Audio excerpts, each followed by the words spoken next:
नमस्कार, आपलं स्वागत आहे. नमस्कार. भरतजी, मला आत्ता जेव्हा प्रज्ञा सगळं सांगत होती, मला असं लक्षात आलं की इतकं सगळं सांगितल्यानंतरही अनेक गोष्टी आहेत की ज्या सांगायच्या राहिल्या. खास करून अध्यात्माच्या क्षेत्रामध्ये तुम्ही ज्या स्थानी गेलेले आहात, पोचलेले आहात, तो विषय. आणि त्यामुळं आज आता आपण गप्पा मारताना मला माहिती नाही की आपण नेमकं किती त्यातला भाग कव्हर करू शकू, पण अर्थात आजचं निमित्त आहे. आशाताई नुकत्याच गेल्या आणि एकूण मंगेशकर कुटुंब आणि त्यातही दीनानाथांचे संस्कार जसे मंगेशकर कुटुंबियांना ते मिळाले, तसंच तुम्ही फार एकलव्यासारखी साधना करून ते ज्ञान आणि ते सगळं त्यांच्या गायकीतली सौंदर्य स्थळं हेरलीत आणि ती श्रोत्यांसमोर मांडत आलेले आहात. काय सांगाल तुम्ही, म्हणजे आशाताईंबद्दल, मंगेशकर कुटुंबाबद्दल, दीनानाथांनी जो वारसा दिलेला आहे त्याच्याबद्दल? मुळात विषय असा आहे की मास्टर दीनानाथ हे एक निसर्गाचं मानवरूपी चमत्कार आहे असं मला वाटतं. आणि त्या चमत्काराचीच ही 5 भावंड म्हणजे त्यांची मुलं. तर दीनानाथांविषयी किती बोलावं तेवढं कमी आहे. ते फक्त मी माझ्या गायकीतनं दाखवू शकतो जितकं होईल तेवढं. पण आशाताईंविषयी सांगायचं झालं तर अनेक पिढ्यांचं भावविश्व समृद्ध करणारी गायकी. आणि दुसरा महत्त्वाचा विषय म्हणजे कसं आहे की माझा संपर्क त्यांच्याशी मी साधारणपणे 7वी-8वीत असताना आला होता. आणि मी त्यांच्या घरी गेलो होतो सरळ. मला भेटायचं होतं, कारण मी त्यावेळेपासनं, म्हणजे मी लहान असल्यापासनं मला त्यांच्या वडिलांच्या गायकीची जी भुरळ होती ती खूप लहानपणापासून होती. कारण पंडित तुळशीदास बोरकर माझ्या घरी यायचे मला शिकवायला. त्यावेळेला त्यांनी मला पहिल्यांदा ते सगळं ऐकवलं होतं आणि तेव्हा मला वाटलं होतं की मास्टर दीनानाथांच्या गायकीशी आपला काहीतरी म्हणजे संबंध आहे.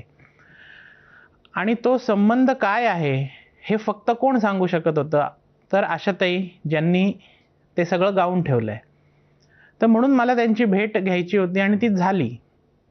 आणि ती झाल्यानंतर अनेक भेटी नंतर होत गेल्या. आणि ते झाल्यानंतर त्यांनी माझ्या शाळेमध्ये एकदा पत्र लिहिलं होतं की हा मुलगा माझ्याकडे येतो आणि हा छान गातो आणि विशेषतः आमच्या बाबांचं गातो, हे तुम्हाला माहिती आहे का, असं माझ्या मुख्याध्यापकांना त्यांनी शाळेत पत्र लिहिलं होतं. आणि तेव्हा माझ्या शाळेत कळलं की हा ह्या लेवलचा गातो. तोपर्यंत मी गातो, माझं गाणं ऐका वगैरे हे सगळं मला आत्ताही जमलं नाही, तेव्हा येतही नव्हतं. तर हे सर्व गोष्टी होत असताना मला असं एक एक गोष्टींचा काय म्हणतात त्याला उमजत गेल्या की आशाताईंचे सूर असतील किंवा लतादीदींचे सूर असतील हे किती पवित्र आहेत. पवित्र म्हणण्यापेक्षा कसं की आत्म्यातल्या ज्या तारा असतात ना आतमधल्या, त्याला छेडायची एक विशिष्ट फ्रिक्वेन्सीज असतात, त्या ऐकल्यानंतरच त्या आतमध्ये वाजू लागतात. तर त्यातला आवाज म्हणजे आशाताई आणि लतादीदींचा आवाज.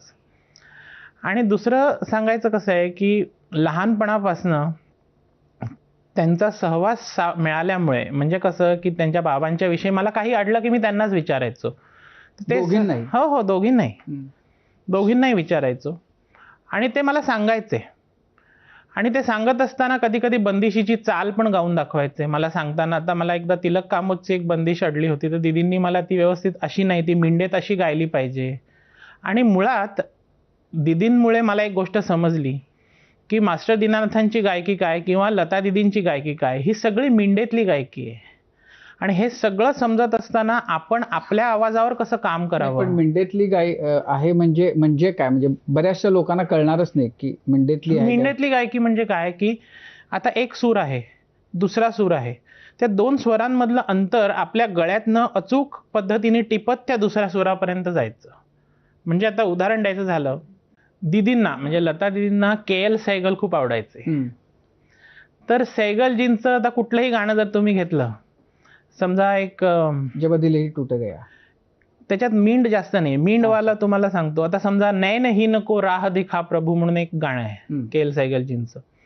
तर ते गाणं जर गात असताना तर त्याच्यामध्ये एक जागा आहे, तुम्हाला दाखवतो मी. नैन ही नको राह दिखा प्रभु, ही मींड, हम्म. नैनहीन को राह दिखा प्रभु, पग पग ठोकर खाऊं मैं, नैनहीन को तुम्हारी नगरिया की कठिन डगरिया, तुम्हारी नगरिया की कठिन डगरिया, चलत चलत गिर जाऊं मैं प्रभु, नैनहीन को चाहूं और मेरे, आता ही मींडची जागा आहे, अच्छा. चाहूं